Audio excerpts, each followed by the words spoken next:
ये हिस्ट्री का फंडा बड़ा ही खतरनाक है। हिस्ट्री लोगों को समझ में नहीं आती है, खासकर क्लास 11th और 12th के बच्चों के लिए। क्लास 11th और 12th के बच्चे जो हाल फिलहाल अभी बहुत सारी समस्याओं से जूझ रहे हैं, उन सभी समस्याओं का समाधान लेके आया ई पाठशाला चैनल। वीडियो के डिस्क्रिप्शन में लिंक दिया हुआ है जिसमें क्लास 11th और 12th के बच्चों के लिए कंप्लीट सीरीज दी गई है। इस कंप्लीट सीरीज में आपको NCERT solution with example, extra question, MCQ question chapter wise और सारे चैप्टर की एक प्लेलिस्ट हमने आपके लिए तैयार की हुई है। आप जल्द से जल्द इन सारी चीज़ों को वॉच आउट करिएगा। अधिक जानकारी के लिए आप सभी लोग हमारे ऐप पे जुड़ सकते हैं। इस ऐप पे आपको सारा material free of cost access होने वाला है। सो आप वेट किस चीज़ का कर रहे हैं, जल्द से जल्द जाइएगा, ऐप डाउनलोड करिएगा, ये सारा एक्सेस आपको वहाँ पे मिलने वाला है।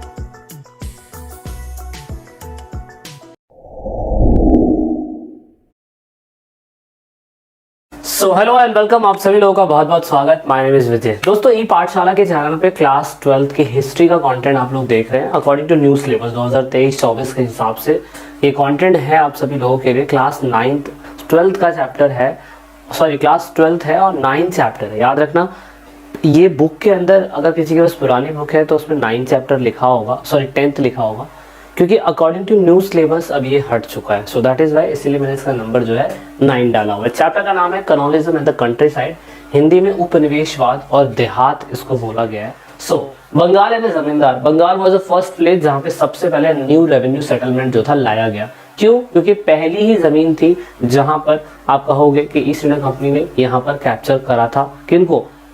बंगाल के लोगों को। तो बंगाल के लोगों को कैप्चर करना, सबसे पहले लैंड रेवेन्यू सिस्टम तो यहीं आएगा, सिंपल सी बात है। अब उसको जानने से पहले ना हमें कुछ ये बातें जाननी है, जैसे बंगाल का पहला गवर्नर कौन था? वो था रॉबर्ट क्लाइव। ये रॉबर्ट क्लाइव वही था जिसने आपका क्या कहते हैं युद्ध जीता था सिराजुद्दौला से। फिर बंगाल का फर्स्ट गवर्नर जनरल कौन था? वो था Lord Warren Hasting. Lord Warren Hasting के टाइम पीरियड पे लैंड रेवेन्यू सिस्टम आया था। अब बंगाल का फर्स्ट गवर्नर जनरल क्यों बोल रहे हैं? क्योंकि जिस समय पे गवर्नर अपॉइंट होते थे तो सिर्फ बंगाल ही कैप्चर करा था इन लोगों ने, इसलिए गवर्नर थे। लेकिन बाद में क्या करा गया, मद्रास और उसके बाद आपका बॉम्बे, ये तीनों जगह अंग्रेजों ने कैप्चर कर ली। तो इन तीनों जगह पे एक गवर्नर बनाया जाता था और इन तीनों गवर्नर के ऊपर एक जनरल गवर्नर होता था, जिसे हमने गवर्नर जनरल बोला। तो गवर्नर जनरल बंगाल, मद्रास और बॉम्बे, इन तीनों गवर्नर के ऊपर एक हेड वाली पोस्ट थी, उसे गवर्नर जनरल बोलते हैं। तो वो थे वॉरेन हेस्टिंग, पहले थे। फिर पूरा इंडिया जब कैप्चर कर लिया गया तो इंडिया का पहला गवर्नर बना, जो आज़ादी होने के बाद, जब देश पूरी तरीके से अंग्रेजों के कंट्रोल में आ चुका था, तो गवर्नर पहला पूरा इंडिया का लॉर्ड विलियम बेंटिक 1800 समथिंग के अंदर ही बनाया गया था। फिर पूरी कंट्री का बंगाल का पहला फर्स्ट वायसराय, ये कब की बात हो रही है दोस्तों? ये जब की बात हो रही है जब पूरी तरीके से अंग्रेज जो थे पूरे के पूरे गवर्नर जनरल को अपने अंडर में ला चुके थे, सारे वायसराय को अपने अंडर में ला चुके थे। फिर वायसराय की पोस्ट दी गई थी और वो थे लॉर्ड कैनिंग। ये थोड़ा सा एनसीईआरटी में नहीं है, इसलिए मैंने थोड़ा सा बता दिया आप लोगों को ताकि आपको समझ ना सके। So Bengal, what happened in the Bengal in the earlier year of the company, East India Company rule. Bengal के अंदर ईस्ट इंडिया कंपनी के रूल से पहले क्या चलता होगा? ऑफ कोर्स वहाँ पे राजा का शासन था, तो वहाँ पे राजा का शासन चलता था। तो एनसीईआरटी के अंदर क्या बताया गया? ईस्ट इंडिया कंपनी आई, ईस्ट इंडिया कंपनी ने डायरेक्टली, लॉर्ड कॉर्नवालिस ने रियलाइज करा कि हमें डायरेक्टली बंगाल से शुरू करना चाहिए टैक्स का सिस्टम। और ऑफ कोर्स कंपनी के लिए उस टाइम पीरियड में बहुत इम्पॉसिबल है हर जगह से टैक्स को इकट्ठा करना। इसीलिए आप कह सकते हो Lord Cornwallis realise that the direct collection of the tax from the peasant were impossible to the company, so the company entered into some agreement with the zamindar for tax collection on a permanent basis। तो ये एक important बात है। Company ने कहा हम कहाँ किसको जानते हैं, हम कहाँ किसके पास जाएंगे, हमें भैया ये सब नहीं करना बिल्कुल भी। हम डायरेक्टली जमींदार जो वहाँ के लोकल लोग हैं, हम उनसे कॉन्टेक्ट बनाएंगे और उनसे हम लोग टैक्स लेंगे। और लॉर्ड कॉर्नवालिस पहला बंदा था जिसने 1793 के अंदर परमानेंट सेटलमेंट, स्थायी बंदोबस्त लेके आया, जिसे हमने लॉर्ड कॉर्नवालिस की मतलब बंदोबस्त संज्ञा दी। ये मतलब हमने कहा कि is the founder of the permanent settlement in India. अब परमानेंट सेटलमेंट क्या है, डिटेल में जाते रहेंगे तो समझ में आता रहेगा। पर पूरे भारत के अंदर 3 ही सेटलमेंट लागू करे गए जनता से टैक्स इकट्ठा करने के लिए। वो था परमानेंट सेटलमेंट 1973 के अंदर, उसके बाद रैयतवाड़ी सेटलमेंट, वो था 82 के अंदर, थॉमस मोर करके हैं, मुनरो बोलते हैं इनको, ये थे। उसके बाद आया महारवाली सेटलमेंट 1822 के अंदर, महारवाली सेटलमेंट आया और महारवाली सेटलमेंट हॉल्ट मैकेंजी ने इसको इंट्रोड्यूस करा। दोस्तों, ये 3 रैयतवाड़ी सेटलमेंट, महारवाड़ी सेटलमेंट, बंगाल के अंदर, मद्रास के अंदर, उसके बाद क्या कहते हैं मुंबई के अंदर, इन सभी जगहों पे जैसे जरूरत पड़ी ना वैसा वैसा इन लोगों ने सेटलमेंट को अप्लाई करा। उसके बाद तो फिर ये काफी लंबे समय तक भारत में लागू रहा। लेकिन दोस्तों सबसे पहली बात तो ये है कि आपको थोड़ा सा बैक एंड में जाना जरूरी है। जानना जरूरी क्यों है? क्योंकि किस तरीके से अंग्रेज जब पहली बार भारत में आए, अंग्रेजों ने जब पहली बार कैप्चर कर लिया, तो इन्हें जमीनें तो पता होनी चाहिए ना कि कहाँ कहाँ कितनी कितनी जमीनें हैं। उन जमीनों को इन लोगों ने फर्टिलाइज करवाया। फर्टिलाइज करवाने के बाद जमींदारों को दिया, ताकि जमींदार जो है बाद में फिर इसमें पैसा सही तरीके से इकट्ठा कर सके और फिर अंग्रेजों को उससे फायदा हो सके। तो इसकी शुरुआत कहाँ से होती है? इसकी शुरुआत होती है बुकानन से। बुकानन एक पहला बंदा, ये आपको एनसीईआरटी की बुक में बीच में जाके मिलेगा। मैं बिल्कुल शुरू से नहीं बता रहा, क्योंकि फिर शुरू से स्टोरी समझ में नहीं आएगी। आपको इतिहास थोड़ा सा पता होना चाहिए। सो बैकएंड के इतिहास से शुरू कर रहे हैं। बैकएंड के इतिहास से हमें पता है फ्रांसिस बुकानन इसका नाम है। ये एक फिजिशियन है, बंगाल के अंदर फिजिशियन के पोस्ट पे आया था इस टाइम पीरियड पे।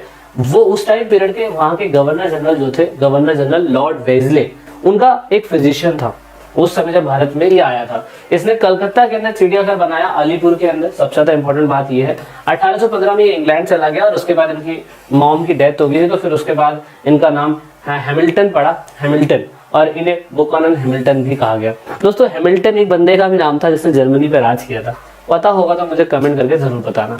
अब यहाँ पे बुकानन जो है ना दोस्तों, इस बंदे ने ही सारी की सारी डिटेलिंग की शुरुआत करी और एनसीईआरटी में इसके ऊपर बड़ा फोकस करा गया। इसने पहाड़ीज के बारे में और संथालों के बारे में हमें ही सबसे पहले बताया, और इसी वजह से हमारा जो परमानेंट सेटलमेंट है, रैयतवाड़ी सेटलमेंट है, महारवाड़ी सेटलमेंट है, वो फिर 1973 के बाद जाके इंट्रोड्यूस करा गया। कैसे किया गया? पहाड़ी के बारे में पहले समझते हैं। खेती दो ही तरीके से होती है, एक तो कुदाल से होती है और एक हल से होती है, सभी लोगों को पता है। बंगाल एक ऐसी जगह है जहाँ पे पहाड़ी वाला क्षेत्र भी है और जहाँ पे प्लेन सरफेस भी है। एग्रीकल्चर बढ़ाने के लिए हमें कुछ तकनीकी बदलाव की जरूरत है, जैसे कि हमने प्लेन सरफेस पे बैलों का इस्तेमाल करा और थोड़े से टेरेस प्लेसेस पे, जहाँ पे पहाड़ी वाले प्लेसेस है, वहां पे हमने कुदाल का इस्तेमाल करा। अब दोस्तों क्या हुआ कि जो हिली प्लेसेस होते हैं बंगाल के अंदर, राजमहल की पहाड़ियां, उनको नाम दिया गया था। और सबसे पहला बंदा विलियम हैगेट्स करके पहला बंदा था, उसने बताया था कि वहां पर भी एग्रीकल्चर होता है, वहां पे भी शिफ्टिंग कल्टीवेशन जैसी चीजें होती है। लेकिन जब बुकानन आया इंडिया के अंदर, तो उसने बताया कि किस तरीके से शिफ्टिंग कल्टीवेशन के लॉस होते हैं, किस तरीके से छोटे छोटे कीड़ों को जला दिया करते हैं, स्लैश एंड बर्न फार्मिंग जो बिल्कुल गलत तरीका है, इससे उन सभी छोटे छोटे प्लांटों को दिक्कत हो जाती है जो आने वाले समय में हमें बहुत अच्छा फायदा दे सकते हैं। लेकिन क्योंकि पहाड़ी वाले प्लेसेस है तो वहां पर इसी प्रकार की ही एग्रीकल्चर की जा सकती है, तो उसमें कोई बड़ी बात नहीं है। बट उनके वर्णन के अनुसार क्या बताया गया? उनके वर्णन के अनुसार बुकानन, फ्रांसिस बुकानन के बताया गया उनके वर्णन के अनुसार कि जो भी इन पहाड़ियों जैसी प्लेसेस पे रहते हैं, जो इतने बड़े पहाड़ों पे रहते हैं, ऑफ कोर्स उनके अंदर घुसवाना बहुत मुश्किल है। जब पहली बार इन लोगों ने विजिट करा और उन पहाड़ियों को मेजरमेंट करने लगे ये लोग, तो उन्होंने देखा कि पहाड़ियों के अंदर घुसना एक तो इम्पॉसिबल है, दूसरा ये लोग अलग अलग छोटे छोटे क्लेन्स में रहते हैं, समुदाय में रहते हैं, और जब ये कभी भी किसी भी दूसरे बाहर के स्ट्रेंजर्स को देखते हैं कि उनकी पहाड़ियों के अंदर ये लोग घुस रहे हैं, तो ये बिल्कुल उनको स्ट्रेंजर की तरह देखते हैं और ये मानते हैं कि ये उनके लिए पूरी तरीके से डेंजर है, इनके लिए एनिमी है, और इनको पूरी तरीके से वो क्या बताने की कोशिश कर रहे हैं? वो ये बताने की कोशिश कर रहे हैं कि आप हमारे लिए खतरा हो पूरी तरीके से। तो Buchanan wrote about the landscape and most often describe not just what he saw, what the landscape was look like, but how it could be transformed and made more productive and suggesting crops to be cultivated. उसने बताया कि इसने जो landform देखा ना पहाड़ियों का, उसने बताया कि यहाँ पर, उसने ये नहीं बताया कि मतलब सुबह, मतलब उन्होंने ये तो बता ही दिया कि भाई देखो यहाँ के लोगों के पास जब हम कोई जाते हैं तो इनका रहन सहन, खान पान, कल्चर बिल्कुल अलग है हम लोगों के कंपैरिजन में। लेकिन इन्होंने ये भी बताया कि जो मुझे लैंडस्केप दिखाई दिया ना, और जो मैंने वहाँ की मिट्टी को स्टडी करा, तो उससे मुझे बस इतना ही समझ में आया कि सही मायने में इन जगहों के ऊपर और अच्छी तरीके से खेती की जा सकती है, इन जगहों पे क्या क्या उगाना चाहिए ये मुझे अच्छी तरीके से पता था। तो ये बुकानन के उसके अंदर हमें देखने को मिला। 19वीं सेंचुरी के अंदर अगर हम देखें तो लाइफस्टाइल पहाड़ी की बिल्कुल अलग होती है। उनका मुख्य काम शिफ्टिंग कल्टीवेशन करना है, हंटिंग करना है, और उस टाइम पीरियड पे ज्यादातर दाल और बाजरा ही ये लोग उगाते थे। मुख्य फसलें उनकी महुआ था, जिससे ऑफ कोर्स क्या कहते हैं शराब बनती है, ककून था जिससे ऑफ कोर्स रेशम है तो उससे सिल्क बन जाता है, लकड़ी के लिए काठ कोयले का यानी कि चारकोल का इस्तेमाल करना, हंटिंग, शिफ्टिंग कल्टीवेशन, गैदर और चारकोल से बने हुए प्रोडक्शन, सिल्क वॉर्म को पालना, ये सारी चीज वहाँ पे फॉरेस्ट में ये लोग बहुत अच्छे तरीके से किया करते थे। ये बुकानन ने अपनी चीजों में बताया। अब पहाड़ियों का छापामार पद्धति क्या होती थी, उनको ये पता था कि सारी चीजें ना हमारे क्या कहते हैं पहाड़ी के हिस्सों में नहीं मिलेगी। तो ये क्या करते थे, ये लैंड सरफेस पे जाते थे और लैंड सरफेस पे जाने के बाद ये वहां पर जहाँ पे प्लेन सरफेस पे एग्रीकल्चर होती थी वहां पे ये लोग अटैक कर दिया करते थे। अटैक करते थे तो पहाड़ी लोग जो थे अटैक करते थे प्लेन सरफेस पे जो सेटल्ड एग्रीकल्चर वाला प्लेस था। और the raid were important for then at the time of scarcity. Their raid were a way of assisting means of negotiating political relation with the outsider. मतलब जो भी ये लोग अटैक किया करते थे उस टाइम पीरियड पे किसी से कोई बातचीत नहीं थी। ये जिसकी फसल होती थी, जितना भी इन्हें लूटना होता था, ये उनको लूट लिया करते थे और फिर अपना पहाड़ी में जाके छुप जाया करते थे। इससे जो बेचारे प्लेन सरफेस पे एग्रीकल्चर कर रहे हैं उनके लिए बड़ी लॉस वाली बात होती थी कि यार ऐसा तो नहीं होना चाहिए, है ना। तो इसीलिए आप कह सकते हो कि जो जमींदार किसानों से टैक्स, रैयत से टैक्स लेते थे और उनकी फसलों पे अगर ये पहाड़ी लोग अटैक कर देते थे तो ऑफ कोर्स वो जमींदार को टैक्स नहीं दे सकते थे और जमींदार को टैक्स नहीं दे सकते तो जमींदार फिर कंपनी को पैसा नहीं दे सकता था। इसीलिए आप कह सकते हो कि जो मैदानी रूप पे जो प्लेन सरफेस है वहाँ पे जो जमींदार होते थे उन्होंने इसकी कंप्लेन करी अंग्रेजों को कि भैया पहाड़ी ऐसी जगह है जहाँ पे आप लोग भी नहीं घुस पाते हो और अगर कोई जाता भी है तो ऑफकोर्स क्या कहते हैं उनको मार दिया जाता है। ऐसा बुकानन के थीसिस में भी लिखा हुआ है, रिपोर्ट में भी लिखा हुआ है। तो आप इसका कोई ना कोई इलाज करो। तो इलाज के लिए ऑफकोर्स किया गया इलाज क्या किया गया, traders give a small amount to the Pahari for the permission to use the passes control by them for a small tributes the Pahari chief protect the traders and ensure that their goods were not be looted by anyone. अब ये कहा गया कि ठीक है अगर आपको पहाड़ी से जाना है तो आपको अपनी फसल का कुछ हिस्सा हमें देना पड़ेगा एज अ गिफ्ट के रूप में, ताकि हम आपको प्रोटेक्शन दे सके और पहाड़ी का कोई भी व्यक्ति आपके ऊपर अटैक नहीं करेगा। ये एक प्रोटेक्शन के रूप में था जो अंग्रेजों ने इस चीज़ को माना। फिर फाइनली धीरे धीरे करके इन चीज़ों को ख़त्म करने की शुरुआत करी गई, लेकिन पहाड़ियों के साथ पहले शांति वार्ता अंग्रेजों ने करी। ये सबसे ज़्यादा इंपॉर्टेंट है जो आपको याद रखनी है। During the 70s the British policy of the examination the Paharis के साथ इन लोगों ने क्या करा, एक सेटलमेंट करने की शुरुआत करी। तो पहली बार 1780 के दशक में अगस्टस कैवलैंड जो थे वो भागलपुर के कलेक्टर बनते हैं, यानी कि बंगाल के। उन्होंने पहाड़ियों के साथ एक शांति वार्ता का प्रस्ताव रखा। The Paharis chief were given a annual allowance and made a responsible for the proper conduct of his people. उन्होंने कहा पहाड़ी लोगों ने कि ठीक है आपको एक अलाउंस दिया जाएगा अंग्रेजों के द्वारा कि आप अटैक नहीं करोगे लैंड सरफेस के प्लेसेस पे, और अगर आपकी पहाड़ियों के अंदर अगर कोई जाता है थोड़ा बहुत व्यापार करने के लिए, कुछ करने के लिए, तो आप उनको नहीं लूटोगे। एक अच्छी बात थी। And they were also assigned the responsibility for maintaining the law and order in their area. और उन्होंने ये भी कहा कि देखो आपको अपने एरिया के अंदर और जहाँ पे आप अटैक करते हो वहाँ के हिस्सों के अंदर भी आपको लॉ एंड ऑर्डर मेंटेन रखना है, नहीं तो दिक्कत हो जाएगी। तो इस तरीके से बुकानन ने पहाड़ीज के बारे में ये डिस्क्रिप्शन दिया और पहाड़ी के लोगों से हमने इस तरीके से सेटलमेंट करा। लेकिन बाद में जाके जब अंग्रेज लोग और ज़्यादा पावरफुल हो जाते हैं तो पहाड़ी के लोगों को मार ही देते हैं, फिर उनको निकाल देते हैं। वीडियो की next and now we are going to talk about pioneer settlement, that means संथालों के बारे में, जिन्हें अगुआ अदबकार लोग कहते हैं। दोस्तों पता है मैं आपको एनसीईआरटी में ये वाला पार्ट क्यों करा रहा हूँ? सिंपल सा कारण ये है कि जो एनसीईआरटी में शुरुआती समय से चीजें दी हुई है असल में उसकी बैकग्राउंड की हिस्ट्री ये है। अगर आप देखो तो हमारे भारत के अंदर परमानेंट सेटलमेंट की शुरुआत 1793 के अंदर लॉर्ड कॉर्नवालिस के द्वारा हो चुकी थी और इसका सिंपल सा मकसद बस यही था कि जितनी जमीनें इनके पास बची हुई है उन जमीनों को ये जमींदारों को देकर उनसे पैसा निकालने की शुरुआत कर रहे हैं।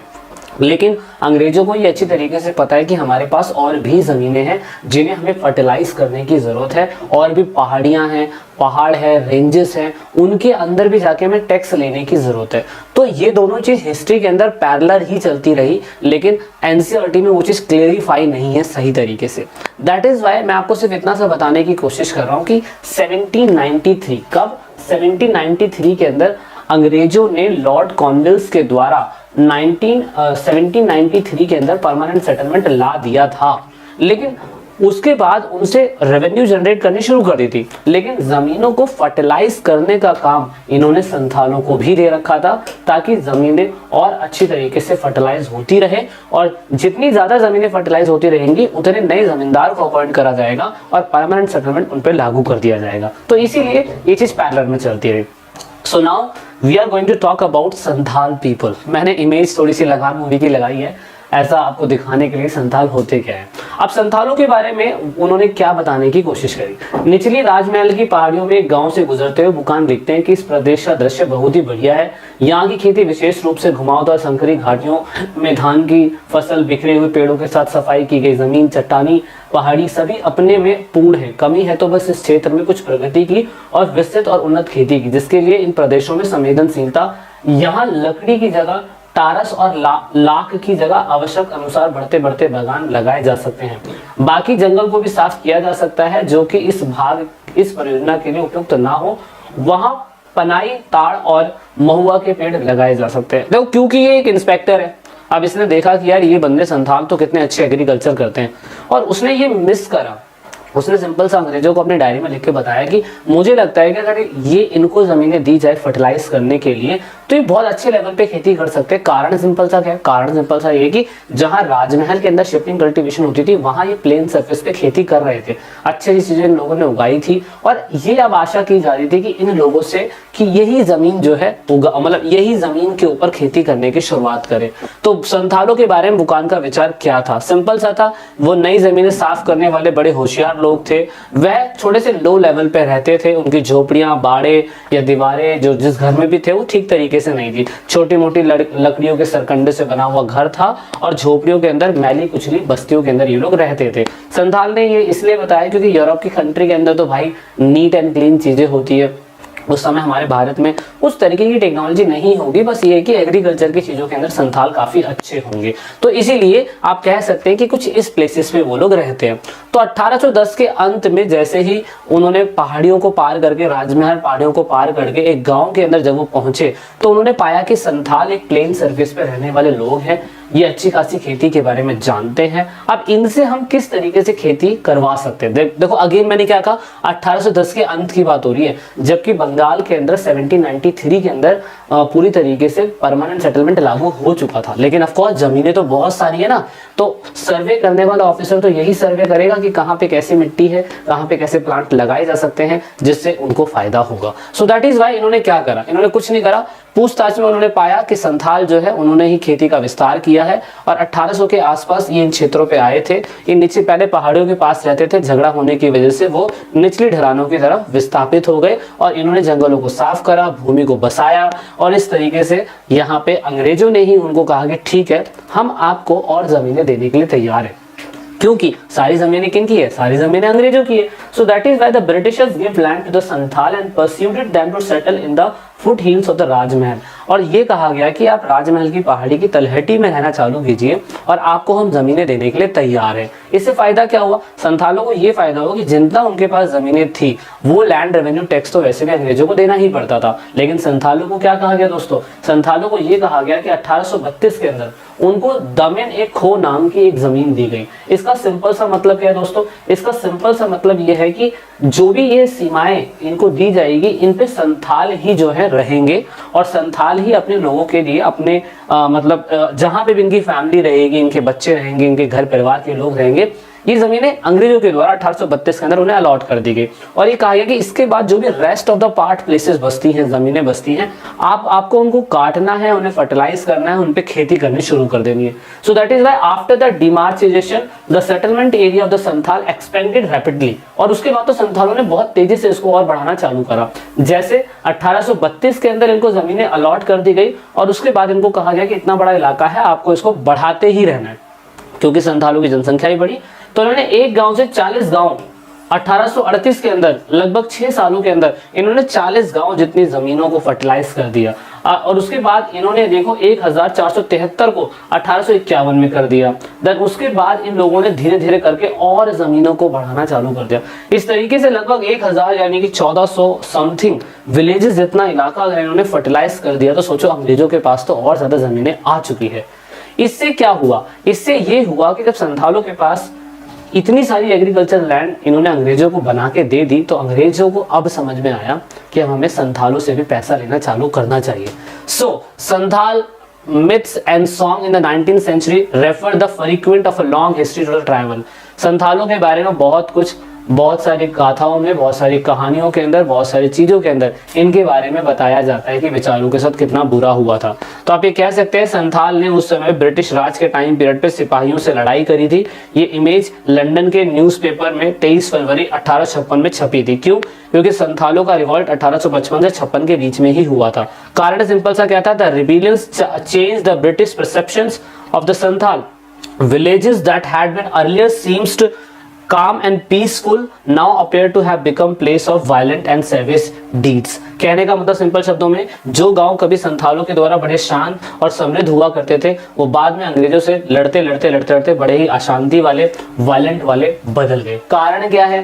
कारण सिंपल था, यही था, जब संथालों को पता चला कि भैया अब जो है खेती जितनी हमने कर दी है वो अंग्रेजों के लिए प्रॉफिट की ही निशानी है, और वो उनकी जमीन, जो जमीनें खोस उनको जमीनें दी गई थी, अब वो उनसे भी टैक्स लेना चालू कर देंगे, तो इस तरीके से तो उनका लॉस है।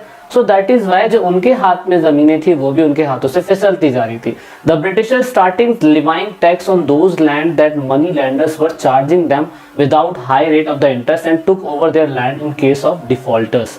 अंग्रेजों ने उन जमीनों पर कर लगाना शुरू कर दिया। पैसे उधार देने वाले जो भी थे वो भी संथालों से बहुत सारे पैसे लेते थे। डिफॉल्टर होने के मामले में संथालों के पास जो अपनी जमीनें होती थी वो भी उनसे ले ली जाती थी। इस तरीके से 1850 तक आते आते इन लोगों ने महसूस करा कि जमींदार, शाहूकार और उसके बाद जो अंग्रेजी सरकार है वो पूरी तरीके से संथालों के जो खुद का शासन था ना, उनके खिलाफ है। सो दैट इज वाई इन लोगों ने 1500, आप देख सकते हो 1555 से 56 के बीच में संथालों ने रिवॉल्ट शुरू करा। रिवॉल्ट कहाँ से शुरू हुआ? भागलपुर और बीरभूम की जमीन है, वहां पे सबसे पहले इन लोगों ने लड़ाई करना चालू करी। हालांकि ये लड़ाई आप देख सकते हैं इतनी ज्यादा खतरनाक नहीं होगी, लेकिन सिद्धू मांझी, बिरसा मुंडा, धुरवाज, हलबाज, बस्तर के अंदर बहुत सारी ऐसी लड़ाइयां हुई जो अंग्रेजों के खिलाफ उस समय पे संथालों ने करी थी। संथालों के अलावा दूसरे और ग्रुप्स के लोग भी थे जो अंग्रेजों से परेशान थे। उन्होंने जब 1857 की क्रांति की शुरुआत हो रही थी तो संथालों ने अंग्रेजों के खिलाफ लड़ी थी, और ऑफकोर्स बिरसा मुंडा, सिद्धू मांझी, अलोरू सीताराम राजू, ऐसे बहुत सारे ट्राइबल ग्रुप के लोग थे जिन्होंने अंग्रेजों का सामना करा था। तो दोस्तों ये अब हमने, क्योंकि सबसे पहले वीडियो के लेक्चर सीरीज में बताया था कि इंडिया के अंदर जैसे ही अंग्रेज आते हैं बंगाल के अंदर, वो चाहते हैं अपना सपना मनी, इसीलिए उन्होंने न्यू रेवेन्यू सेटलमेंट बनाया। रेवेन्यू सेटलमेंट बनाने का मेन मकसद बस इतना सा था कि सरकार चाहती थी कि पैसा इंश्योर हो सके, एक तरीके से फिक्स हो सके। तो इसीलिए कंपनी भारत के अंदर आती है, और यहाँ पे लॉर्ड कॉर्नवालिस ने सबसे पहले परमानेंट सेटलमेंट बंगाल के अंदर, लॉर्ड कॉर्नवालिस ने 1793 के अंदर इसको क्या कर दिया? पूरी तरीके से लागू कर दिया। अब लागू करने की कहानी अगर आप देखो तो Lord Cornwallis realised that the direct collection of the tax from the peasant was impossible to the company. So the company entered into a small agreement with the जमींदार for the tax collection on the permanent basis.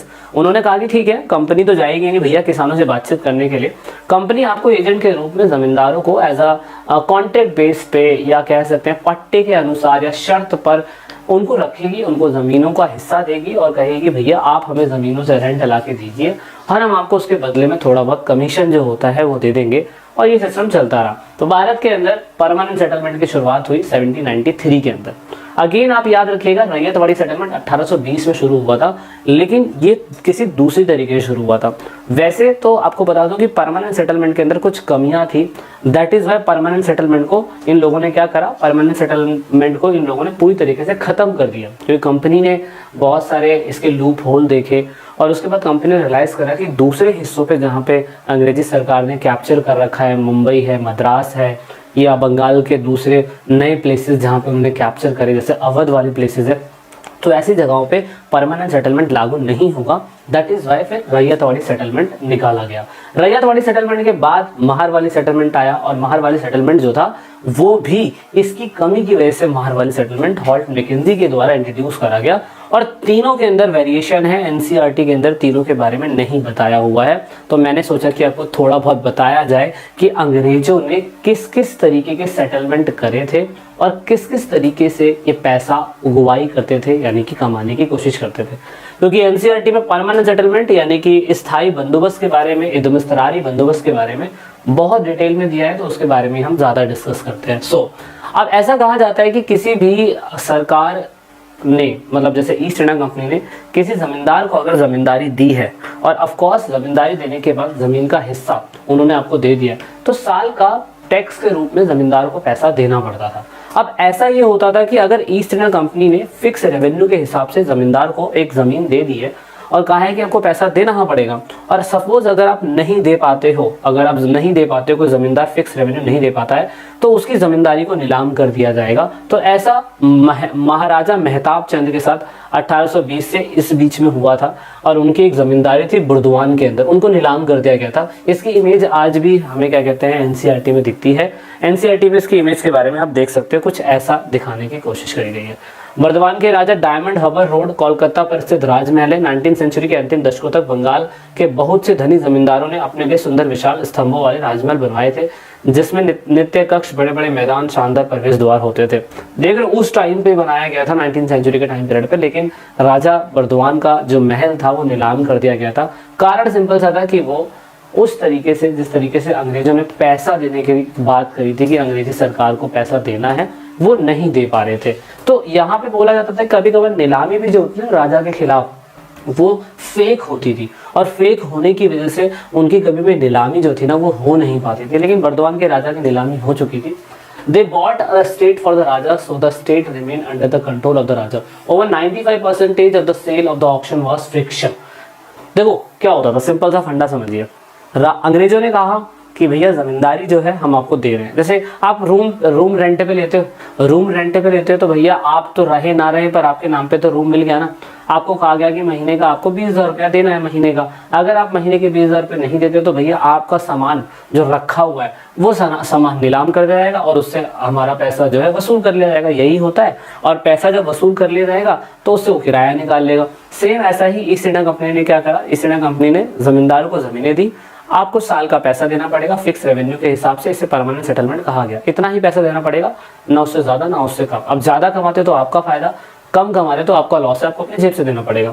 और अगर आप पैसा पे नहीं करते हो तो आपके बड़े बड़े जमींदारी जो है, बड़ी बड़ी महल, कार, बंगले, ये सब नीलाम कर दी जाएंगी। और जब नीलाम करी जाती थी तो अब राजा लोग बहुत तेज होते थे, ये जानबूझ के फेक बोलियां क्या कहते हैं लगवाते थे, जिससे 95% जो नीलामियां होती थी राजाओं के महल की, घर की, गाड़ियों की, वो फेक बोलियां होती थी। नीलामी तो होती थी पर असल में ईस्ट इंडिया कंपनी के पास पैसे नहीं पहुंच पाते थे। और इस तरीके से ईस्ट इंडिया कंपनी को बाद में समझ में आया कि परमानेंट सेटलमेंट के भी लॉस है बॉस। तो इसीलिए बच्चे के मन में एक सबसे बड़ा क्वेश्चन क्या आता है, सबसे बड़ा क्वेश्चन ये आता है कि why the raja failed to pay the revenue.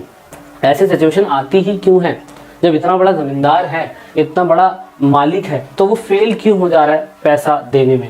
दूसरी बात, जो राजा की जमींदारी जब नीलाम होती है तो ऐसा कौन है जो ऑक्शन लगाता है और फिर उसकी जमींदारी को खरीदता है, ऐसा कौन बंदे होते हैं, ये भी बड़ा क्वेश्चन है। And what does the story tell about, ये स्टोरी हमें बताती क्या है कि what was the happening the rural area of the eastern India at that time. और ये हमें क्या बताता है कि ईस्टर्न इंडिया के टाइम पीरियड जब ईस्ट इंडिया कंपनी थी तो ग्रामीण इलाकों में ऐसा क्या रिलेशन था, क्या संबंध था। बाबर के टाइम पीरियड पे, अकबर के टाइम पीरियड पे तो हमने पढ़ लिया था कि गाँव का हेडमैन होता है, मुकद्दम होता है, और वो जनता के वेलफेयर तक जब तक रहता है तो जब तक तो वो वेलफेयर बना के रखता है तो पोस्ट पे रहता है, अदरवाइज उसे हटा दिया जाता है। लेकिन इन जमींदारों में क्या अंतर है जो अंग्रेजों के द्वारा अपॉइंट करे गए। तो ऐसे बहुत सारे क्वेश्चंस हैं जो हमें समझने हैं, तो एक एक करके समझते हैं। सबसे पहला अंग्रेजों ने क्या कहा, अंग्रेजों ने सबसे पहले ये कहा कि अगर हम पूरी तरीके से जमींदारों को चुनते हैं तो उससे फायदा ये होगा कि कृषि जो है, कृषि निवेश वो बहुत अच्छा रहेगा, व्यापार अच्छा रहेगा, राज्य के अंदर प्रोस्पेरिटी आएगी, ये सब आएगा। कंपनी के अधिकारियों ने सोचा कि एक निश्चित राजस्व भी उन्हें मिलता रहेगा क्योंकि जमीनें तो खुद फर्टिलाइज करेंगे नहीं। इसीलिए उन लोगों ने लंबी बहस के बाद कंपनी ने डिसाइड करा कि बंगाल के राजाओं को या ताल्लुकदारों को जमीनें जो है रेंट के रूप में दी जाएंगी। अब यहाँ पे लिखा है who could increase agriculture and पे द टैक्स। अब सबसे बड़ा क्वेश्चन ये है कि एग्रीकल्चर इंक्रीज करेगा कौन, तो देखो ईस्ट इंडिया कंपनी तो करेगी नहीं, सिंपल सी बात है। ईस्ट इंडिया कंपनी तो कहती है कि हम जमींदारों को जमीनें दे देंगे। अब ये जमींदार जो है ना, छोटी छोटी जमीनें जो है वो छोटे छोटे किसानों में बांट देंगे, जिससे जो एग्रीकल्चर का प्रोडक्शन है बढ़ाएंगे वो लोग, खुद जमींदार भी नहीं बढ़ाएंगे। और टैक्स कौन लेगा, टैक्स अंग्रेजी सरकार लेगी। पैसा कौन पे करेगा, किसान पे करेगा। क्यों, क्योंकि किसान को जमीन रेंट के रूप में भी तो मिली है। अब किसान चाहे तो इस पे ज्यादा प्रॉफिट भी तो कमा सकता है। जमींदारों ने भी जिस तरीके से ईस्ट इंडिया कंपनी जमींदारों को फिक्स रेवेन्यू बोलती है, ऐसे जमींदार भी छोटे किसानों को फिक्स रेवेन्यू बोल देते हैं। सो इसीलिए फिर हम आगे एक चीज देखने की शुरुआत करेंगे कि राजा और तालुकदार, जो तालुकदार है ना वो एक शाब्दिक अर्थ था, और इसकी वजह से तालुका जो है ना, तालुक बना शब्द, और हम बोलते हैं ना एक तालुका दो तालुका, फिर गांव की यूनिट के रूप में इस शब्द का इस्तेमाल बाद में आने वाले समय में किया जाने लग गया। तो वैसे तो राजा बोल लो या तालुकदार बोल लो, बात एक ही है, उन्हें जमींदार ही कहा जाता था, और ऑफकोर्स उन्हें ही ईस्ट इंडिया कंपनी को जो भी राज्य का एक फिक्स रेवेन्यू होता था वो पे करना पड़ता था। अब जमींदार को जो है गांव के लैंड ओनर्स नहीं है, बट वो एक तरीके से कलेक्ट करते हैं पैसा, इतना आपने ध्यान रखना है। ऐसा नहीं है कि सारे ज़मीनों के मालिक ही वही है, इनके पास अपनी खुद की ज़मीनें होती थी।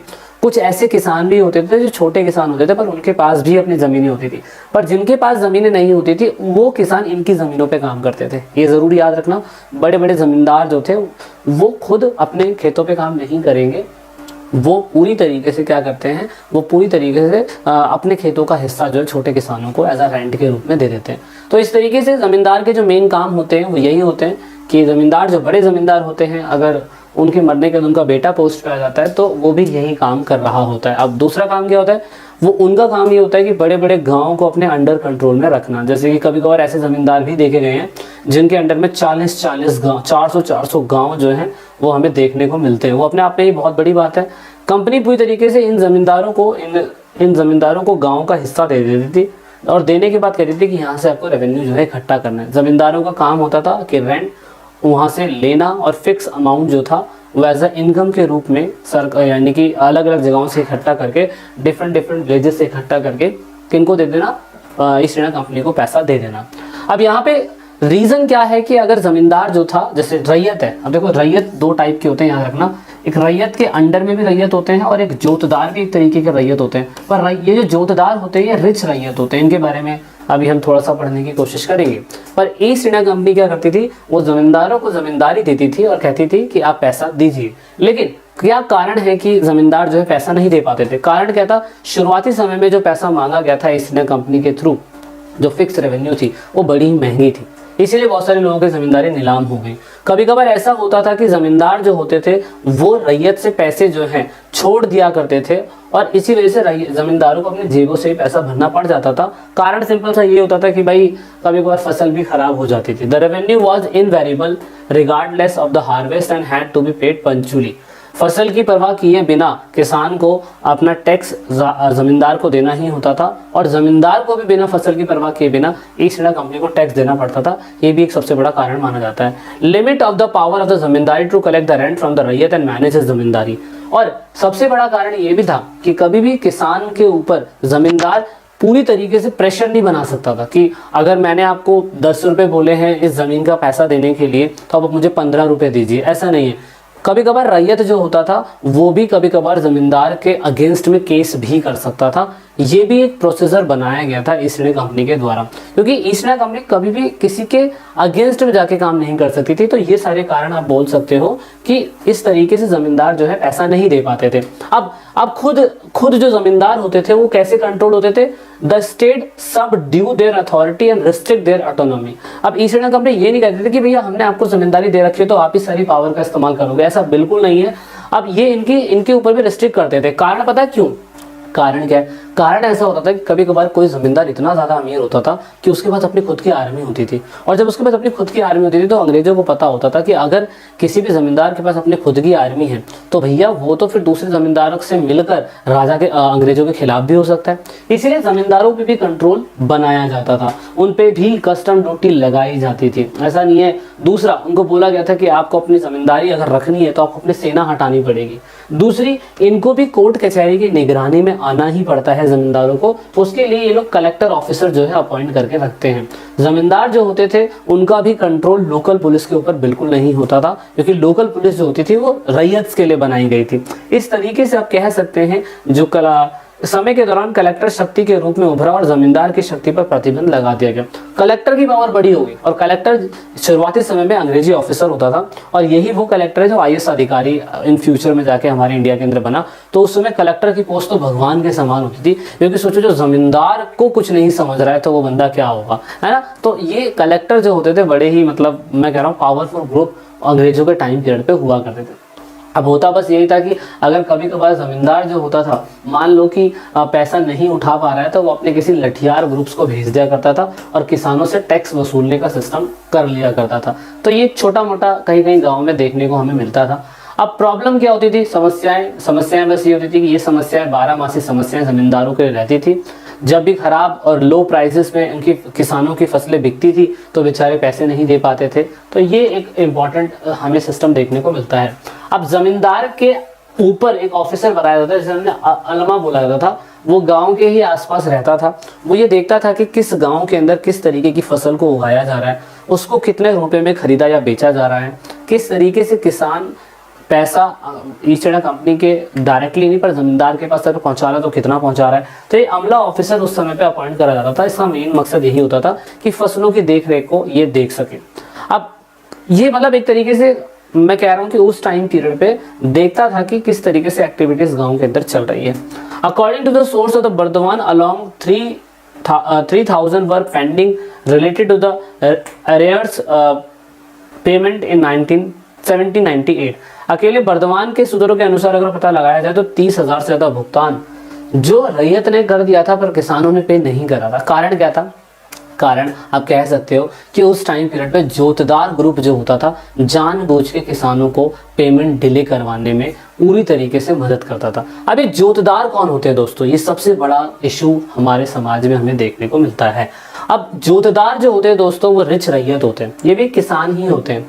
इनको भी पेमेंट के रूप में जमींदारों को पैसा देना होता है, पर ये जमींदार के अगेंस्ट में हमेशा रहते थे, क्योंकि अमीर किसान है और वैसे भी जो अमीर किसान होता है वैसे वो किसी से दबता तो है नहीं। वो कहता है टैक्स ही तो भरना है, भर देंगे, क्या दिक्कत है। अलग अलग जगहों में अलग अलग नाम से पुकारा जाता था। जैसे हवलदार एक अलग है, जोतदार एक अलग है, गुंटीदार या मंडल मुकद्दम भी इसको बोला गया है। दोस्तों इसका मेन मकसद क्या होता था? ये वैसे तो लेस पावरफुल होता था जमींदार के कंपैरिजन में, लेकिन जोतदार जो था गांव के अंदर ही रहता था और डायरेक्टली जो किसान होते थे, गरीब किसान, उनके वेलफेयर के लिए हमेशा आगे आता था। जैसे एग्जांपल के लिए मान लीजिए किसी किसान को टैक्स देना है, उसकी फसल खराब हो गई है, उसे जमींदार तक पैसा पहुंचाना है, लेकिन मनी लैंडर जो था, मतलब एक तरीके से जोतदार होता था, वो उनको पैसा दे दिया करता था, जिससे फिर उनका घर का गुजर बसर चल सके, है ना। ये सबसे ज्यादा इंपॉर्टेंट बात है। जो फैमिली की हेल्प कर रहा है, खराब स्थिति में सपोर्ट करने की कोशिश कर रहा है, वो जोतदार ही होते थे। तो जोतदार जो थे, जमींदार जो थे, वो दोस्तों वो अर्बन शहरों में गांव से बाहर रहते थे, जबकि जोतदार जो थे वो किसानों के साथ उनके गांव के अंदर ही रहा करते थे। और वो हमेशा किसके अगेंस्ट में रहते थे? जमींदारों के अगेंस्ट में रहते थे। वो हमेशा जमींदारों के अगेंस्ट में रहते हैं, रेवेन्यू लेट करवाने में किसानों की मदद करते हैं कि आप पैसा मत दीजिए। इवन जब जोतदार जो थे वो जब बड़े बड़े जमींदारों की जमींदारी नीलाम हो रही होती थी तो जोतदार भी यही कोशिश किया करते थे कि उनकी ज़मीनों को ये लोग खरीद ले। इस तरीके से गांव के अंदर जोतदार जो थे वो कोशिश यही करते थे कि जमींदारों का हमेशा विरोध होता रहे। तो ये सबसे बड़ी चीज़ थी। और यहाँ पर हमें पता चलता था कि नॉर्थ बंगाल के अंदर जो जोतदार होते थे उनकी पावर बहुत ज़्यादा अच्छी होती थी। इवन बुकानन ने बताया था कि जोतदार ऐसे होते थे जो कभी कभार छोटा सा भी रेवेन्यू अगर जमींदार उनके खिलाफ जा रहे हैं, उनको जोर ज़बरदस्ती कर रहे हैं टैक्स पे करने के लिए, तो ये तुरंत कोर्ट कचहरी और पुलिस स्टेशन पहुंच जाया करते थे और बताया करते थे कि हमारे लोगों के साथ कितना बुरा हो रहा है, जिससे ज़मींदारों की वैल्यू कोर्ट कचहरी के अंदर गिरती थी और उससे उनकी ज़मींदारी भी छीन ली जाती थी। तो जोतदार इतने ज़्यादा पावरफुल ग्रुप होते थे। उनकी स्ट्रैटेजी यही होती थी कि वो पूरी तरीके से जो फ्रिक्शंस क्या कहते हैं बोलियां होती है वो लगाया करते थे। और ज़मींदारों की अगर ज़मींदारी नीलाम हो रही है तो ज़मींदार अपनी ज़मींदारी को बचाते भी थे। वो क्या करवाते थे?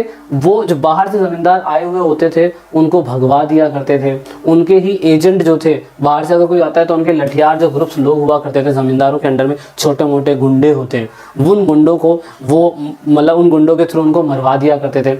ज़मींदारों की बोलियां जो जोतदार लगाया करते थे उनसे लड़ाइयाँ भी हो जाती थी गाँव के अंदर। और इवन पूरी तरीके से कोशिश यही करी जाती थी कि ये जो ज़मींदारी है वो नीलाम ना हो। ये ज़मींदार अपना कोशिश करते थे। जैसे एग्जांपल के लिए अंग्रेजी सरकार जो थी वो महिलाओं की और क्या कहते हैं बच्चों की क्या कहते हैं महिलाओं की और उनके वाइफ के नाम अगर किसी की ज़मीनें हैं तो उनकी ज़मीनें अंग्रेजी सरकार शुरुआती समय में नहीं लेती थी। तो जानबूझ के ये लोग अपना ज़मीन जो है ट्रांसफ़र करते थे अपनी वाइफ के नाम।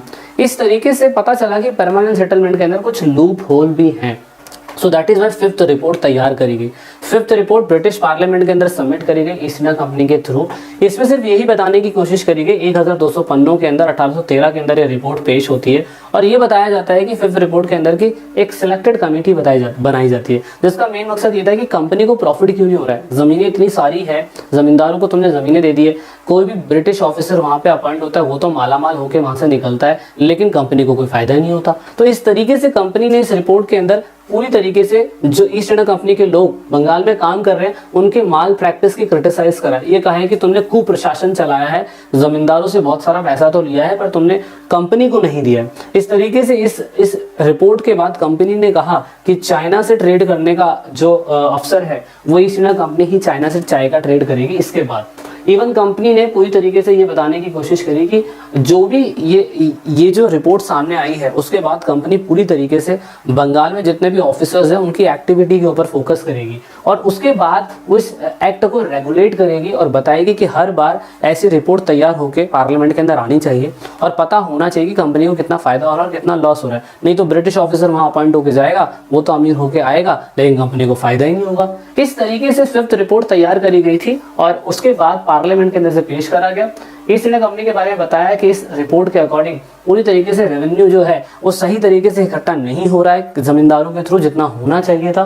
सो दैट इज वाई यहाँ पे देखा गया कि इस रिपोर्ट के अंदर पूरी तरीके से रिसर्चर्स का मानना यही है कि बंगाल में जो जमींदारी प्रथा है वो फिफ्थ रिपोर्ट के थ्रू जनता के सामने आई थी और इसी वजह से जमींदार जो है अपनी जमीनें अब अपने हाथों से खोना चालू कर रहे थे क्योंकि परमानेंट सेटलमेंट बाद में इसको खत्म कर दिया गया था।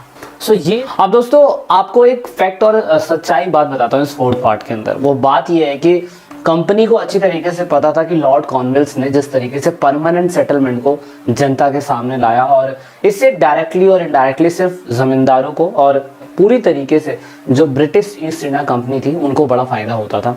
सिर्फ और सिर्फ फंसते थे तो कौन फंसते थे? सिर्फ और सिर्फ पूरी तरीके से किसान, जैसे हम बटाईदार भी बोलते हैं और रैयत भी इनको बोला जाता है, शेयर क्रॉपर्स इंग्लिश में बोलते हैं।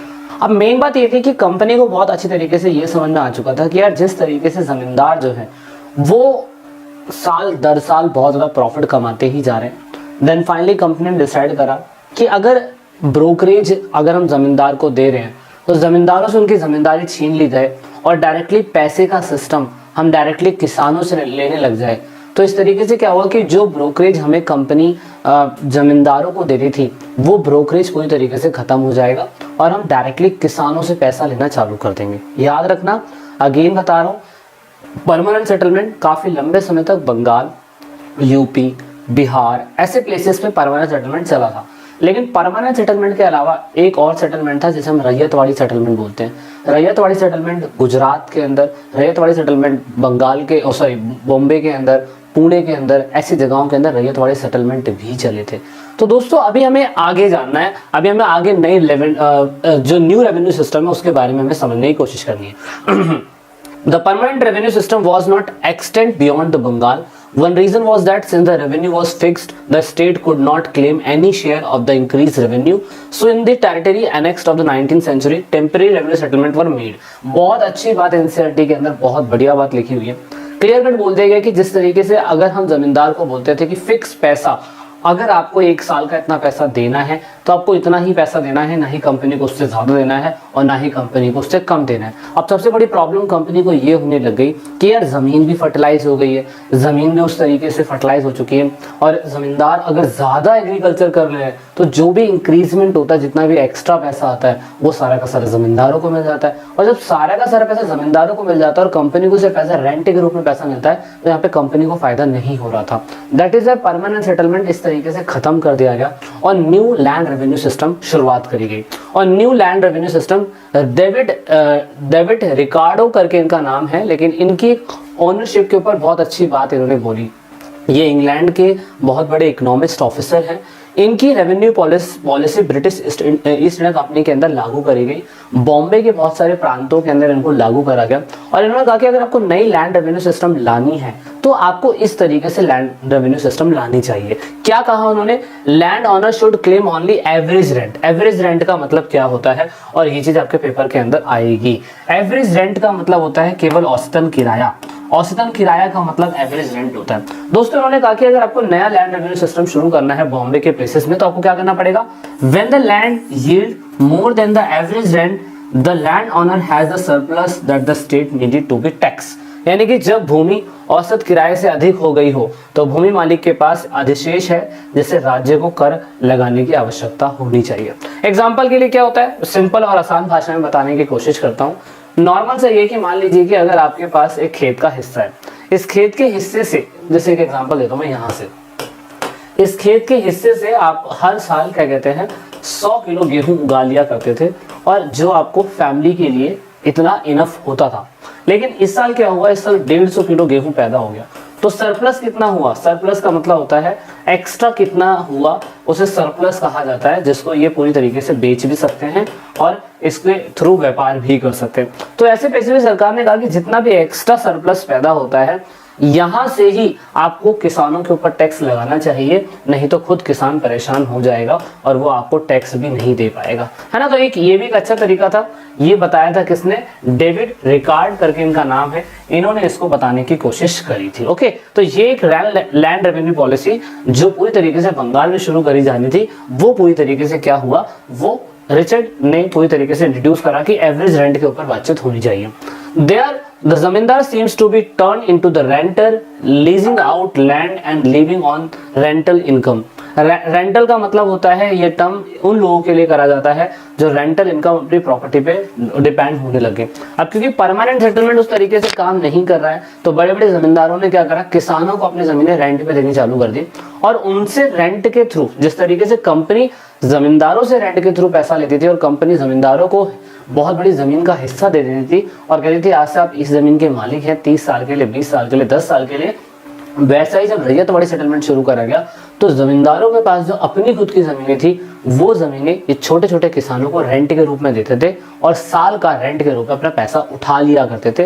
ये जमींदारी सिस्टम का एक सिस्टम था। तो रैयतवाड़ी सेटलमेंट क्या हो गया, रैयतवाड़ी सेटलमेंट पूरी तरीके से बॉम्बे के हिस्से में बनाया गया, जिसका मतलब ये होता है ऐसे किसान जिनके पास या तो जमीनें रेंट पे है और सरप्लस पैदा कर रही है, या तो उनके पास अपनी खुद की जमीनें हैं और उससे वो सरप्लस पैदा कर रहे हैं। तो अब अंग्रेजी सरकार क्या करेगी, अब जमींदारों से पैसा नहीं लेगी, अब डायरेक्टली किसानों से पैसा लेगी, इसीलिए से रैयतवाड़ी सिस्टम बोला जाता है। और रैयतवाड़ी सिस्टम आपको पता है किसान दो ही प्रकार के होते हैं, खुदकश किसान और फाइकस किसान। खुदकश किसान वो किसान होते हैं जो खुद की ही जमीन पे खेती करते हैं और खुद की ही जमीन पे रहते हैं गांव के अंदर। फाइकस किसान वो किसान होते हैं जो दूसरों की जमीनों पे जाके काम कर रहे हैं, तो ये तो रेंट नहीं देंगे। तो इस तरीके से आप कह सकते हैं कि परमानेंट सेटलमेंट जो था वो हटा और रैयतवाड़ी सेटलमेंट जो था दूसरे इलाकों में होना चालू हो गया। The average income from the different type of soil was estimated. The revenue paying capacity of the Raiyat was assessed on the proportion of its fixed as a share of a state. मतलब बाद में ये तय कर दिया गया कि किस तरीके से कहाँ पे कैसी मिट्टी है और उस मिट्टी के अंदर किस प्रोपोर्शन में कैसे कैसे एसेट को उगाया जा रहा है, उस तरीके से कंपनी डिसाइड करेगी कि 30 सालों तक इसे रीसर्वे करती रहेगी, कंपनी को फायदा हो रहा है या नहीं हो रहा है, और उस तरीके से इस सेटलमेंट को चला दिया जाएगा। तो बहुत अच्छी बात है, यहाँ पे रैयतवाड़ी सेटलमेंट जो बनाया गया बॉम्बे के अंदर और जिसकी शुरुआत परमानेंट सेटलमेंट से हुई थी, वो बनाया गया था बंगाल के लोगों के लिए स्पेशल। तो दोनों में ये डिफरेंस है, पेपर में अगर आता है तो आप जरूर लिखिएगा। अब यहाँ पे कहानी शुरुआत होती है, वो रिवॉल्ट से ही शुरू होती है। रिवॉल्ट की कहानी क्या है, रिवॉल्ट की कहानी सिंपल सी ये कि जिस तरीके से रैयतवाड़ी सेटलमेंट शुरू हुआ और किसानों को कहा गया कि भैया ईस्ट इंडिया कंपनी को साल का ये रेंट देना है। अब आपकी फसल पैदा हो या ना हो उससे सरकार को कोई लेना देना नहीं है, मतलब ईस्ट इंडिया कंपनी को कोई लेना देना नहीं है। तो ऐसे में किसान करेगा क्या, ऐसे में किसान कंपनी को पैसा भरने के लिए या तो बड़े जमींदारों से पैसा लेगा, और जब बड़े जमींदारों से पैसा लेगा तो जमींदार जो है उसको जरूर है जमीन, इसको गिरवी रखकर ही उनको पैसा देने की शुरुआत करेंगे। मनी लैंडर्स अब क्या करेंगे, किसानों को पूरी तरीके से पैसा उधार देंगे और किसान उन पैसे को उधार इकट्ठा लेके वो ईस्ट इंडिया कंपनी को दे देगा। सिर्फ किस आस में, सिर्फ इस आस में कि पूरी तरीके से अंग्रेजी सरकार जो है एक मतलब उनकी फसल अच्छी होगी एक दिन और वो उसका प्रॉफिट ले पाएंगे, और जो मनी लैंडर से पैसा लिया हुआ है उनको वापस दे देंगे और खुद अपने बीवी बच्चे घर को पाल लेंगे। लेकिन दोस्तों यहाँ पे ऐसा नहीं हुआ था। यहाँ पे एक रिवॉल्ट बताता है 16 मई 1875 के अंदर पुणे के जिला मजिस्ट्रेट है, वो उस समय पे लिखते हैं, क्या लिखते हैं, हिंदी में लिखा हुआ, पढ़ लो एक बार क्या लिखा हुआ है। शनिवार 15 मई को सुपा में आने पर मुझे इस उपद्रव का पता चला। एक साहूकार का घर पूरी तरह से जला दिया गया है, लगभग 1 दर्जन मकानों को तोड़ दिया गया है और उसमें घुसकर वहां के सारे सामान को आग लगा दी गई है। खाता पत्र, बॉन्ड, अनाज, देसी कपड़ा सड़क पर लगाकर जला दिया गया है, जहां राख के ढेर अब भी दिख रहे हैं। मुख्यतः कांस्टेबल ने 50 लोगों को गिरफ्तार किया, लगभग 2000 का चोरी का माल छुड़वा लिया। अनुमान 25,000 रुपए से अधिक की हानि हुई। साहूकार का दावा है 1 लाख रुपए से ज्यादा का नुकसान हुआ है। दक्कन दंगा आयोग, अब ये क्या है दोस्तों? दक्कन दंगा आयोग एक मजिस्ट्रेट के अंडर में बनाया गया एक पूरी तरीके से रिपोर्ट थी, जिसमें बताने की क्या कोशिश करी गई, बताने की कोशिश करी गई किस तरीके से जो मनी लैंडर्स थे, किसानों को जो पैसा उधार दिया करते थे, वो कुछ ज्यादा ही ले लिया करते थे ब्याज के रूप में। एग्जाम्पल के लिए मान लीजिए किसी किसान को पूरी तरीके से, किसी किसान को अगर मान लीजिए 100 रुपए दिया एज अ पैसे के लिए कि चलिए ठीक है आप इसी कंपनी को दे देना और मुझे बाद में दे देना, लेकिन जो 100 रुपए मनी लैंडर ने किसी किसान को दिए हैं तो उसमें उसके बदले में ये उम्मीद करता था कि उससे 2 रुपए एक्स्ट्रा लेगा, 3 रुपए एक्स्ट्रा लेगा, जैसे 5% ब्याज है तो 5 रुपए एक्स्ट्रा लेगा। लेकिन यहाँ पर कोई परसेंटेज नहीं था। यहाँ पे जमींदार, ये मनी लैंडर्स, ये बड़े बड़े रैयत लोग जो होते थे, वो जोतदार जिन्हें हम बोलते हैं, वो लोग होते थे, तो कोई फिक्स फेयर नहीं होता था। और यहाँ पर कभी कभी 100 रुपए के ऊपर 1000 रुपए भी पूरी तरीके से टैक्स के रूप में ले लेते थे, मतलब एज अ ब्याज के रूप में ले लेते थे। और इंटरेस्ट इतना ज्यादा होता था कि बेचारों को, किसानों को, एक तो वो ईस्ट इंडिया कंपनी के थ्रू भी पिसते रहे और दूसरा फिर ये मनी लैंडर्स के थ्रू भी पिसते रहे। तो ये भी एक बहुत बड़ा लॉस था जो यहाँ पे हमें देखने को मिल रहा था। इसीलिए आप कह सकते हैं कि समाचार पत्रों के अंदर ये रिपोर्ट सामने आई। रैयत और साहूकार शीर्ष नामक निम्नलिखित रिपोर्ट में 6 जून 1875 के दिन नेटिव ओपिनियन, एक अखबार का नाम है, में छपी उस बॉम्बे की नेटिव न्यूज़पेपर की रिपोर्ट है, यथार्थवाद उद्धृत किया गया है। हिंदी में इसको बताया गया है कि वे सर्वप्रथम अपने गांव की सीमाओं पर यह देखने के लिए जासूसी करते थे कि क्या सरकारी अधिकारी आ रहे हैं और अपराधियों को समय रहते उसके आने की सूचना दे देते थे। फिर वह एक झुंड बनाकर अपने ऋणदाताओं के घर जाते हैं और उनसे उनके ऋण पत्र मतलब ये बेल बॉन्ड वाला साइन वाली बात हो गई कि बेल बॉन्ड लेते थे इन लोगों से, क्योंकि मेन तो वो ये था ना, किसको 100 रुपए दिए, किसको 200 रुपए दिए, अगर वही खाता जला दिया जाएगा तो भैया सारी कहानी खत्म। दैट इज वाई यहाँ पे अन्य दस्तावेज की मांग करते थे। अगर कोई भी ऋणदाता इसको इनकार करता था तो उनके घरों को जाके ये लोग जला दिया करते थे। मेन मकसद क्या है? मेन मकसद था कि बेचारे पूरी तरीके से इन जमींदारों के अंडर में पिसते जा रहे थे। ये रैयत जो बेचारे पूरी तरीके से जोतदार या किसी से भी पैसा लेते थे और पैसा लेने के बाद बेचारे फिर ईस्ट इंडिया कंपनी को दे पाते थे, तो ये भी बहुत तगड़ा लॉस था पूरी तरीके से, समझ रहे हो।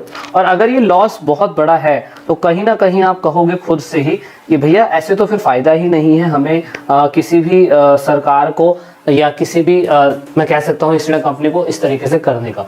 लेकिन दोस्तों ये क्रांति कुछ इस प्रकार थी, इस प्रकार की थी 1875 की, कि अंग्रेजों को लगा कि 1857 वाली क्रांति तो नहीं होगी दोबारा से, जिस तरीके से उन्होंने 1857 में झेला था ऐसे शायद से उन्हें लगा कि बॉम्बे के अंदर भी कुछ ऐसा ही 1875 के अंदर हो गया है, क्योंकि उन्हें नहीं पता था कि छोटे छोटे किसान जो है बेचारे इतने ज्यादा दिक्कतों में आ रहे थे। और किस वजह से आ रहे थे ये मैंने आपको बता दिया किस वजह से आ रहे थे। तो एग्जामिनर आपसे क्या क्या पूछ सकता है, why the burning bonds at the deeds, मतलब जो बॉन्ड्स और डीड्स से उनको क्यों जलाया जा रहा था, रिवॉल्ट क्यों हुआ, what does it tells about the Deccan countryside and about the agrarian change under the colonial rule। और ये हमें क्या बताता है? ऑफ कोर्स यही बताता है कि उस समय पे जो बेचारे पूरी तरीके से अंग्रेजी सरकार थी वो किसानों को हर तरीके से लूटने की कोशिश कर रही है और मनी लेंडर्स भी उनसे पैसे उठाने की पूरी तरीके से कोशिश कर रहा है। Revenue demand in the Bombay Deccan and peasant indebted, the revenue demand in British provision was very high. शुरुआती समय जो किसानों से लिए गए थे पैसे बहुत ज्यादा थे। In the many village pheasant ने तो कहा कि भैया हमें काम ही नहीं करना, हम गांव छोड़ के जा रहे हैं, ऐसी जगह पे बॉम्बे का रहने का फायदा ही क्या है, लोगों ने गांव छोड़ दिए।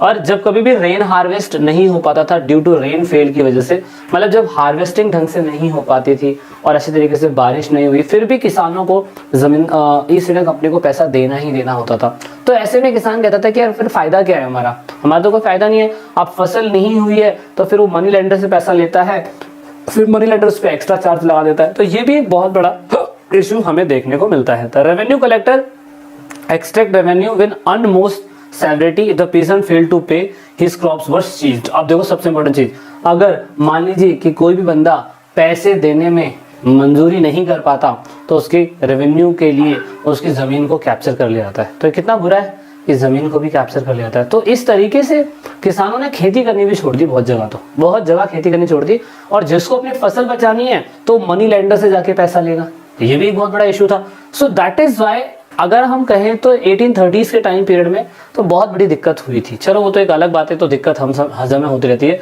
इससे इनकम जो थी किसानों की गिरने लग गई, और आप कह सकते हैं कंट्री साइड के अंदर बहुत सारा अकाल पड़ने की वजह से भी तबाही मच गई थी। कल्टीवेटर्स ने मनी लैंडर्स से उनसे बहुत बड़े लेवल पे पैसा लेना चालू करा, और उसकी वजह से उनके ऊपर बहुत ज़्यादा क्या कहते हैं कर्जा हो गया। डेली बेसिस पे अपना जीवन यापन करने के लिए बड़े बड़े जमींदारों के पास बेचारे नहीं जा पाते थे। इसके लिए ये पूरी तरीके से क्या करेंगे बेचारे, कैसे कल्टीवेटर्स अपना जीवन जिएंगे साल भर साल, वो कैसे रेवेन्यू पे चुका पाएंगे, डेली बेसिस पे अपने किसानों को खिलाना, अपने बैल बकरियों को खिलाना, बच्चों की शादी करवाना, पढ़ाई करवाना, ऐसे छोटे लेवल पे जमींदार किसान जो है क्या करेंगे। कभी कभार बस यही होता था कि जोतदार उनकी किसी तरीके से मदद कर देते थे कि आप इस तरीके से पैसे ले लीजिए। The borrowed revenue could not really to be paid without the loan of the money lender. Of course ऐसा होता था कि जो भी साहूकार किसी भी रैयत से पैसा लेता था वो बिना किसी टैक्स या ब्याज के पैसा नहीं लेता था। 1840 के अंदर पूरी तरीके से ऐसा एविडेंस हमें देखने को मिला कि किसानों की हालत बहुत ही ज़्यादा खराब हो गई है, लेकिन फिर भी आप कह सकते हैं कि ईस्ट इंडिया कंपनी को उस समय कोई फर्क नहीं पड़ रहा था। तो ये बहुत बड़ा लॉस था। फाइनली जिसके अंदर गुस्सा होता है तो एक ना एक दिन वो गुस्सा निकल ही जाता है। इस तरीके से आप कह सकते हैं the needed money to buy seeds and lands for all these had to turn once again money lender for the loan. Daily basis पे वही, अगर किसी को बीज उगाना है तब भी उसे पैसा लेना पड़ेगा। बताओ, ये भी एक गलत चीज थी, लेकिन उसको पूरी तरीके से मनी लेंडर्स के ऊपर डिपेंड रहना पड़ता था। एक समय ऐसा आया था कि 1950-60 के अंदर किसानों की लाइफ अच्छी हुई थी, लेकिन सोचो अगर अच्छी हुई होती तो 12 मई 1875 के अंदर ये अटैक नहीं होता। अच्छी कब हुई थी? जब कॉटन बूम हुआ था। कॉटन बूम कब हुआ था? कॉटन बूम जब हुआ था जब 1857 के अंदर क्रांति तो हुई थी, लेकिन बॉम्बे के अंदर एक एसोसिएशन बनाया गया था और एक कॉटन कंपनी के लिए ही बनाया गया था। रॉ कॉटन भारत से आता था और ये लोग कपड़ा बना के दूसरी कंट्री में भेज देते थे। लेकिन हुआ क्या था? हुआ ये था कि कॉटन जो था उस समय बॉम्बे से मंगाया जाने लग गया था 1862 के टाइम पीरियड में, और 90% कॉटन जो था वो उस समय पे पूरी तरीके से ब्रिटेन के अंदर इंपोर्ट होता था, जो इंडिया से ही आता था। कारण क्या था? कारण ये था कि यहाँ पर 1862 के टाइम पीरियड में यहाँ पे वर्ल्ड वॉर छिड़ गया था, सिविल वॉर छिड़ गया था, और ये लोग कॉटन बनाते थे और कॉटन ब्रिटेन यहाँ से अपनी कंट्री में लेके जाता था। लेकिन यहाँ पे सिविल वॉर छिड़ गया तो ब्रिटेन को यहाँ से कॉटन नहीं मिल रहा था, इसलिए उन्होंने बॉम्बे से कॉटन मंगाना चालू कर दिया। तो आप ये कह सकते हैं कि उस समय ग्राफ बहुत तेजी से बढ़ा, किसानों की सिचुएशन बहुत अच्छी हो गई।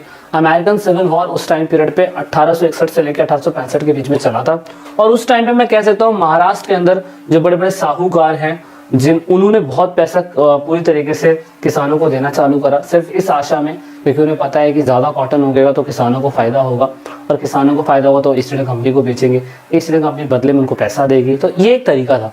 लेकिन आप कह सकते हो कि सरकार ने नए बंदोबस्त में, आप कह सकते हो कि उस टाइम पीरियड पे जो सेटलमेंट हुआ था, न्यू सेटलमेंट इंक्रीज हुआ था, 50 से 100% और बढ़ा दिया। इससे the peasant was utterly depend on the money lenders for the survival, but the money lender refusing to come to the save their life. अब क्या हुआ? जब सिविल वॉर छिड़ गया, कॉटन की जरूरत पड़ने लगी तो कॉटन उगने तो लग गया, लेकिन जो जमीन का रेंट था वो 50 से 100% कर दिया गया। तो अगर कोई 35% ब्याज ले रहा है तो वो 70% ब्याज लेने लग गया सरकार के थ्रू। तो ये भी एक बहुत बड़ा लॉस था, और इसके लिए तो पूरी तरीके से मनी लेंडर्स के ऊपर ही किसानों को डिपेंड होना पड़ गया।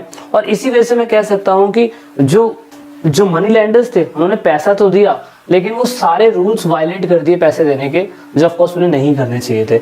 इस तरीके से फेयर इंटरेस्ट जो था वो साहूकारों के बीच में, या मैं कह सकता हूँ जमींदारों के बीच में, या मनी लेंडर्स के बीच में फेयर इंटरेस्ट प्राइस था ही नहीं। 100 रुपये पे 1000 रुपये तक पैसा लेने के लिए किसानों को मजबूर कर दिया गया। इस तरीके से आप कह सकते हैं कि उस टाइम पीरियड पे कर्जा बढ़ाया गया, और कर्जा बढ़ाया गया तो 200 रुपये के ऊपर इन्होंने 2000 का ब्याज भी कवर किया, कि इन्होंने किसानों से बड़े बड़े साहूकारों ने। तो ये बहुत बड़ा लॉस था। इसलिए रैयत को मनी लेंडर्स जो थे हमेशा धोखेबाज, चीटर्स यही दिखाई देते थे। वो हमेशा मनी लेंडर से कहते थे कि तुम जालसाजी में ये पत्र बना रहे हो, ये पेपर बना रहे हो, और इस तरीके से तो हम कभी भी आपके मकड़ जाल से कभी निकल ही नहीं पाएंगे। इसीलिए 1859 के अंदर limitation law was passed that started low bond without valid only for the 3 years। और उसके बाद 1859 के अंदर लिमिटेशन लॉ बनाया गया सरकार के द्वारा, सीमा कानून बोलते हैं इसमें बोला गया कि जो ऋण किसी किसान ने मनी लेंडर से लिया है उसे 3 सालों तक ही वैलिड रहेगा। तो ये तो कब कहने वाली बातें हैं, बस लॉ बन जाता है, लेकिन बेचारों को दिक्कत तो होती है ना। इसीलिए in the petition Deccan rights commission collected the right sort how the procedure worked and what unjusted matter used to be money lender to short short charge to the ryot. इसीलिए मैं कह सकता हूँ कि दक्कन दंगा आयोग जो अंग्रेजों के द्वारा बनाया गया, उसमें यही हुआ कि किस तरीके से मनी लैंडर्स किसानों का मिसयूज करते हैं, किस तरीके से उनको नुकसान पहुंचाते हैं, इस सारे प्रोसीजर्स को देखा गया। सारे डीड्स और बॉन्ड्स यानी कि जो भी भाड़ा पत्र था उन सबको इकट्ठा करा गया, पूरी तरीके से देखा गया। उसमें पूरी तरीके से देखा गया कि डीड्स एंड बॉन्ड्स के अंदर सही तरीके से क्या कहते हैं जो किसानों को लोन देना चाहिए वो नहीं है। जानबूझ के अंगूठों पे किसानों के साइन ले लिए जाते हैं और अंगूठों से साइन ले लिए जाते हैं, मतलब अंगूठे लगवा लिए जाते हैं उनके पेपर के, उनके कागज़ के, कि मनी लैंडर्स कहते थे कि अगर तुम पैसा नहीं दोगे तो हम तुम्हारी ज़मीन कैप्चर कर लेंगे। ये भी एक बहुत तगड़ा लॉस था। तो मतलब किसान तो हर जगह से ही जा रहा था। तो इस बात से हम अंदाज़ा लगा सकते हैं कि जो रिटर्न चीज़ें होती हैं किसानों के पास वो कुछ भी नहीं थी, ना के बराबर थी। और इसीलिए मैं कह सकता हूँ दक्कन दंगा आयोग बनाया गया। दक्कन दंगा आयोग सारे कांड होने के बाद सरकार ने डिसाइड करा कि हम ये चीज़ बनाएंगे। The Deccan commission was set up government of Bombay to inquire the cause of Deccan riots. ये वही है कि बॉम्बे के अंदर जो झगड़ा हुआ था, इतने सारे लोगों को जो मार दिया गया, क्यों मारा गया। ब्रिटिश की पार्लियामेंट के अंदर रिपोर्ट गई 1878 के अंदर, और इस तरीके से उन्होंने हिस्ट्री के अंदर इस चीज़ को एक सोर्स के रूप में पढ़ने की शुरुआत करी। और उन्होंने पता लगाया कि ऑफकोर्स अगर क्या कहते हैं ये आयोग जो है बनाया इसलिए गया था कि उस जिले से पूछताछ करी जाएगी और सारे रिकॉर्ड्स रैयत के, साहूकारों के, आई विटनेस के सबके दर्ज करे जाएंगे। सारे स्टैटिक्स डेटा को कलेक्ट करा जाएगा, रेवेन्यू रेट को, प्राइस रेट को, इंटरेस्ट रेट को, हर एक जगह को तय किया जाएगा। मतलब क्योंकि वहाँ की पार्लियामेंट भी तो देखेगी ना कि इसने कंपनी भी क्या करी थी उस टाइम पीरियड पे। दैट इज वाई ये सारे रिपोर्ट तैयार होने का डिस्ट्रिक्ट कलेक्टर के पास जाएगी। उस समय के अन्नदाता तो वही थे। The commission was asked to find out the revenue demand was cause of the revolt. Commission का काम मेन यही था कि पता लगाना कि आयोग जो है अगर रेवेन्यू जो डिमांड हो रही है वो किस तरीके से डिमांड हो रही थी, झगड़ा होने का कारण क्या था। इस पूरी तरीके से the commission reported the government demand was not cause the peasant anger. उन्होंने कहा कि ये जो दंगा हुआ था ये किसानों के गुस्सों की वजह से नहीं था। ये पूरी तरीके से कमीशन ने बताया कि मनी लैंडर्स दोषी हैं इसके लिए। ऑफिशियल रिपोर्ट ये बताती है दक्कन आयोग की कि किस तरीके से दूसरे newspaper, unofficial records, legal records, oral source, वो सब बताते हैं कि किस तरीके से मनी लैंडर्स पूरी तरीके से उनके साथ गलत किया करते थे। वो फेयर इंटरेस्ट का इस्तेमाल ही नहीं करते थे और इस तरीके से ये सारी की सारी समस्या सामने आई। So this is all about the kisan story, जिसमें हमने परमानेंट सेटलमेंट और उसके बाद पूरी तरीके से रैयत वाली सेटलमेंट के ऊपर फोकस करा। दोस्तों एक और सेटलमेंट है महार वाली सेटलमेंट। जब हम यूपीएससी की क्लासेस शुरू करेंगे ना तो वहाँ पे आपको महार वाली सेटलमेंट के बारे में बताएंगे, ठीक है। सो अभी के लिए इतना ही है, मिलते हैं नेक्स्ट क्लास में। जब तक के लिए जय हिंद, जय भारत, वंदे मातरम, भारत माता की जय। Thanks for watching the video.